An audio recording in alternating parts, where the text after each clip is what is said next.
So there are, in general, there are 4 types of adult attachment.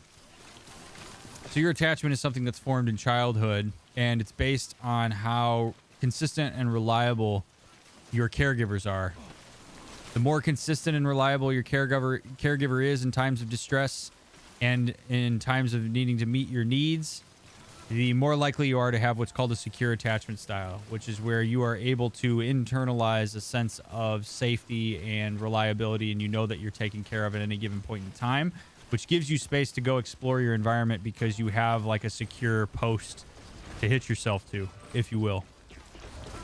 However, if parental figures are not consistent and reliable or cause harm to their children, people form one of 3 other types of attachments, one being anxious attachment, another one being dismissive attachment, and then another one being chaotic attachment. And what that basically means is when you can't get your needs met by your caregiver, you take matters into your own hands in whatever way that you can. So anxious attachment usually looks like where if you're not feeling safe, you will pursue your caregiver. You will pursue getting your needs met, sometimes at the expense of your own needs. Like you will seek large amounts of proximity in order to maintain the closeness to your caregiver as a way to try to get them to realize you need the help, if that makes sense.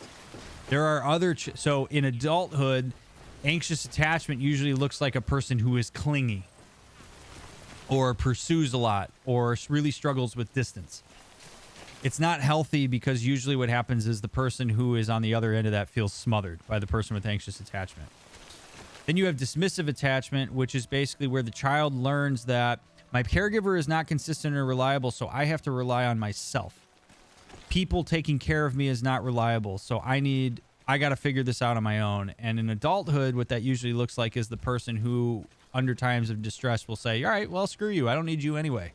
And will put in distance and blockers, and they'll be very dismissive of another person's needs and will kind of focus on their own. And then you have chaotic attachment, which is what happens usually when people come from abusive households where their caregiving and what you perceive as a child to be the person who is supposed to meet your needs causes harm. So you associate closeness and being taken care of with a lack of safety.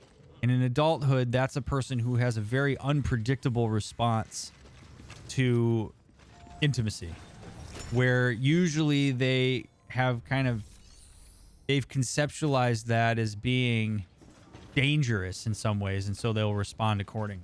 Beginning scan. Have a pleasant journey.